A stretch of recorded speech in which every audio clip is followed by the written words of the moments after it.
Look for the answers to these questions in this reading. What was Mama's true reason for choosing the country path to Uncle Hendrik's house? Why was Anna Marie worried when the soldiers questioned them on the train? Why did they travel to Uncle Hendrik's house?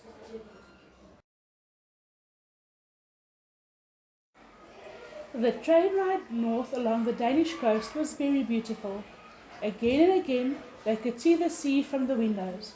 Anna Marie had made this trip often to visit her grandparents when they were alive, and later, after they were gone, to see the cheerful, sun-tanned, unmarried uncle whom she loved. But the trip was new to Ellen, who sat with her face pressed to the window, watching the lovely homes along the seaside, the small farms and the villages. "Look!" Anna Marie exclaimed and pointed to the opposite side. "It's Clappenburg and the deer park. Oh, I wish I could stop here, just for a little while." Mama shook her head. "Not today," she said. The train did stop at the small Clappenburg station, but none of the few passengers got off. "Have you ever been there, Ellen?" Mama asked, but Ellen said no. "Well, someday you will go. Someday you will walk through the park and you will see hundreds of deer, tame and free." Kirsty wriggled her knees and peered through the window. "I don't see any deer," she complained. "They are there, I'm sure," Mama told her. "They are hiding in the trees." The train started again. The door at the end of the car opened and 2 German soldiers appeared. Anna Marie tensed. Not here, not on the train too.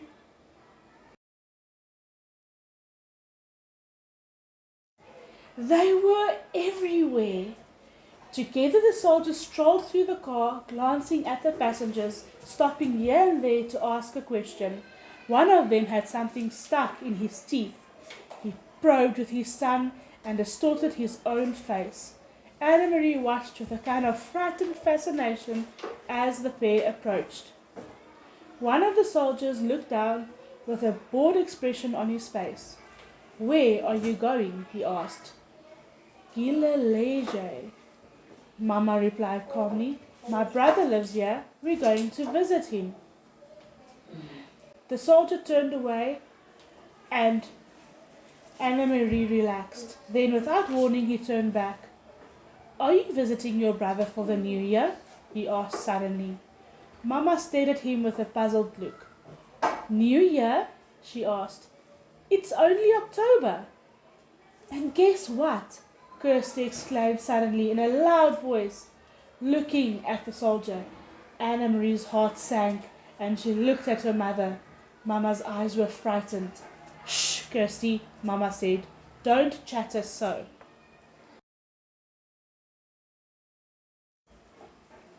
But Kirsty paid no attention to Mama, as usual. She looked cheerfully at the soldier, and Anna Marie knew what she was about to say. "This is our friend Ellen, and it's her new year." But she didn't. Instead, Kirsty pointed at her feet. "I'm going to visit my Uncle Hendrik," she chirped, "and I'm wearing my brand new shiny black shoes." The soldier chuckled and moved on. Anna Marie gazed through the window again. The trees, the Baltic Sea, and the cloudy October sky passed in a blur as they continued north along the coast. "Smell the air," Mama said when they stepped off the train and made their way to the narrow street. "Isn't it lovely and fresh? It always brings back memories for me."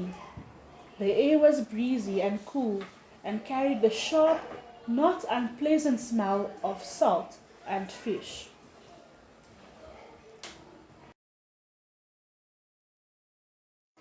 High against the pale clouds, seagulls soared and cried out as if they were mourning.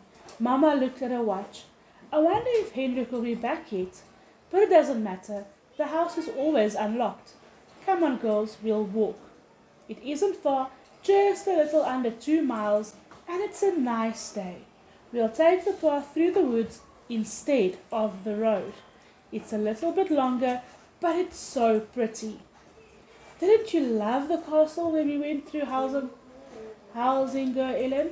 Kirsty asked. She had been talking about Krogerman Castle, Kronberg Castle, ever since they had seen it, sprawling massive and ancient beside the sea from the train. I wish we could have stopped to visit the castle. Kings live there, and queens. Anna Marie sighed in exasperation with her little sister. They do not, she said.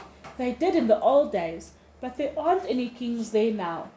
Denmark only has one king anyway, and he lives in Copenhagen. But Kirsty had pranced away, skipping along the sidewalk. Kings and queens, she sang happily. Kings and queens. Mama shrugged and smiled. Let her dream, Anna Marie. I did the same when I was her age. She turned, leading the way along a tiny, twisting street, heading towards the outskirts of the village. Things have hardly changed here since I was a girl, she said.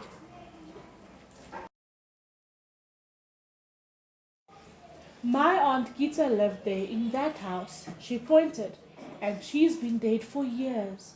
But the house is the same. She always had wonderful flowers in her garden. She peered over the low stone wall and looked at the few flowering bushes as they passed the house. Maybe they still do, but it's the wrong time of year. There are just those few chrysanthemums left. And see, over there, she pointed again. My best friend, her name was Helena,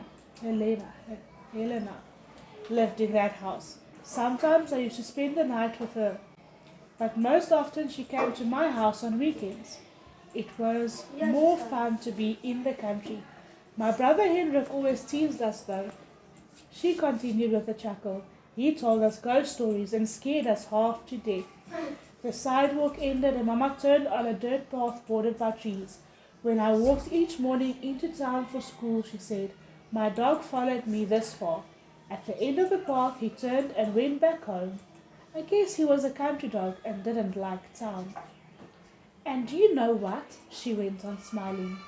I had named him Trofast Faithful, and it was just the right name for him, because what a faithful dog he was.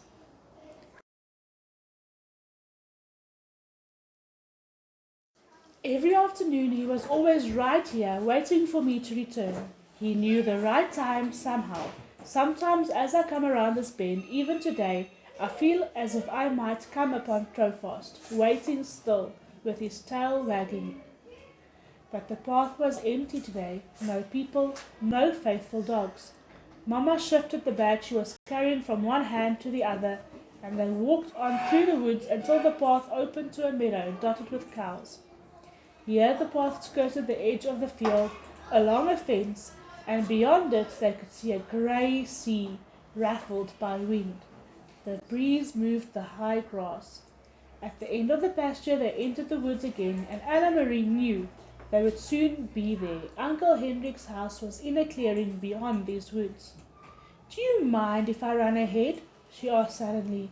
I want to be first to see the house. Go on, Mama told her. Run ahead and tell the house we've come home.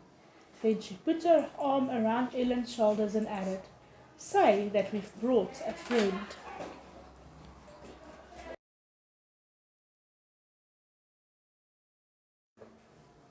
Did you find the answers to these questions? Number 1. What was Mama's true reason for choosing the country path to Uncle Hendrik's house? She didn't say so, but what do you think? There were German soldiers in every single town.